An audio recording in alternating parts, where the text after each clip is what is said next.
Hey everybody, welcome back. So in this video, we're going to follow on with a little bit more about arrow functions. And the thing I wanted to bring up was something that I thought would be important to a lot of people who haven't really been spending too much time with JavaScript. And that is the this keyword in JavaScript and how it's different for both a normal function and an arrow function. Okay, now if you don't know what this keyword refers to, it's known as the execution context. Now basically what that means is that the value that sits inside of this changes whether you're outside a function or inside of it. That's how the default is for normal functions. However, for arrow functions, this is a little different. It actually takes the execution context of the thing that called it, okay? Or the thing that the arrow function sits inside of. So, best to probably try and demonstrate this with an example. So I've opened up a new file here called arrowfunctions2, and what I'm going to do is I'm going to create an array here. So I'm going to create an array called nums, and I'm just going to put this from 1 to 10. Alright, and then after this I'm going to create a new array called fives and another array called squares. Alright, so these variables at the moment, I've put the this command in front of it. This is referring to, in the purpose of Node, the global object. Alright, so inside of your browser, it'd be the window object. For the purpose of Node, it's the global object. So we're applying these properties to the global object. So this is referring to the global object, which means the context, the execution context, is within the execution of the global object. So you can access anything that's on the global object at this point in time. All right. However, if I come down and I go this.nums for each, like so, and then I pass in a function like this and go v, the word this inside of this function here now has a different context, right? It's no longer referring to the global object as it was out here. It's now referring to the object that's represented by this function. Now this is the default behavior for JavaScript for many years when you were using functions. Whenever you execute a function, this would change its context, right? So if I'm to come in here now and go, I'm going to, for every, we'll say every 5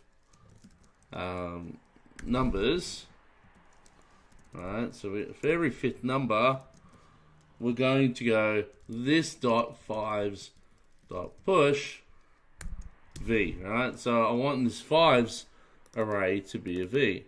Now, will this actually work? Right? So if I come out and I try to print down here console.log this.fives to show the fact that, you know, there should be a 5 and a 10 that comes out, what do you think is going to happen? The answer is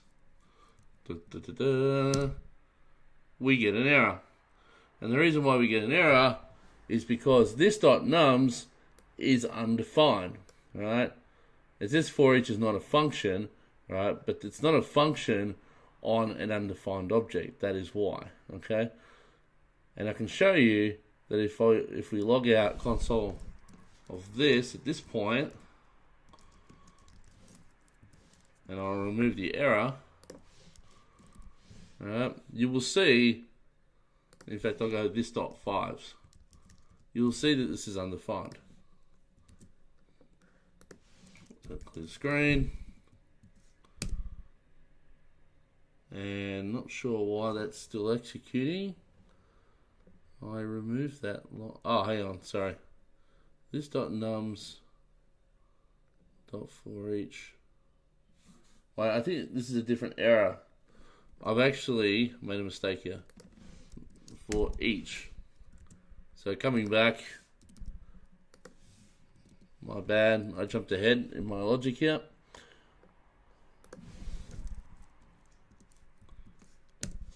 So now we get the error because push is not found on an object called undefined.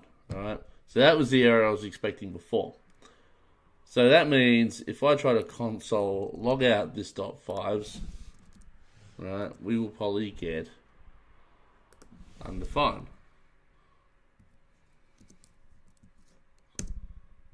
And there you go, undefined, and then eventually it's an array, but that's a different story. Alright, so this .5s is not actually an object at this point, right? So, why is this? Well, it's because this command here is representative of this function. We haven't defined inside of here this .5s equals new array, because if we do, this will actually be okay. It'll actually say it's an array. And we can check that as so, see? So it's using the context of this function, but that's not what we want. We want to access this keyword out here, right? So with an old function back in the old days, well, not the old days, it's still relevant today, there are a number of ways to do this. So you could go, I'm going to pass in this as part of the second parameter to any function, and this would pass in the context that this is executing in, which is currently the global object, right? Once we pass in the second command, we're able to access that global object from within inside of here, right? So now if I run this, you will see that this will also still be an empty array. And there you go, right? So that means now if I take this away, and I now go this .5s.push and run it, you'll see now I get 5 and 10, right? And there are a number of ways to do this. This was just one option. The other option was to use the ECMAScript 5 bind. All right, this will give you the same answer. And the more dodgy way I call it is if somebody does something like this, like so, and instead of using this inside of here, they go that, and they don't have this here, right? And this, so that refers to this, it's a closure, so therefore it still understands 5s. This also works, right?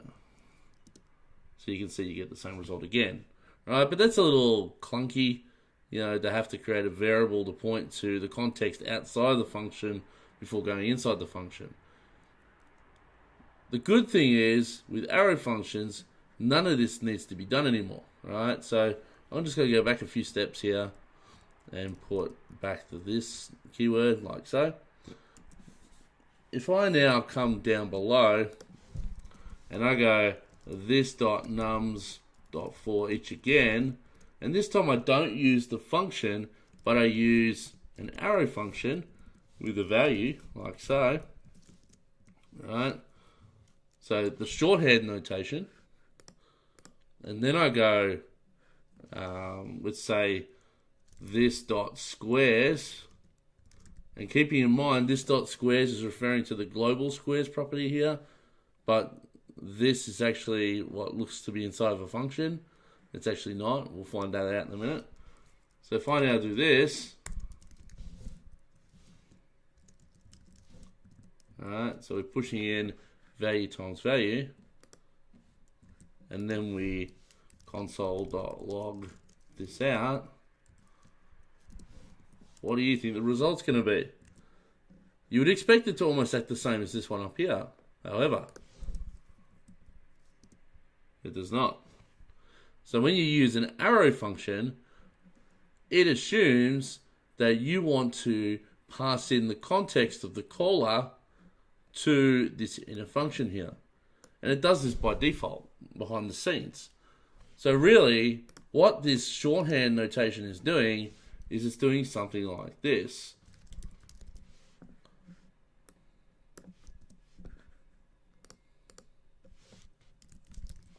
Like that. And that's exactly essentially what we have at the top. But the arrow function is smart enough to do that for you already.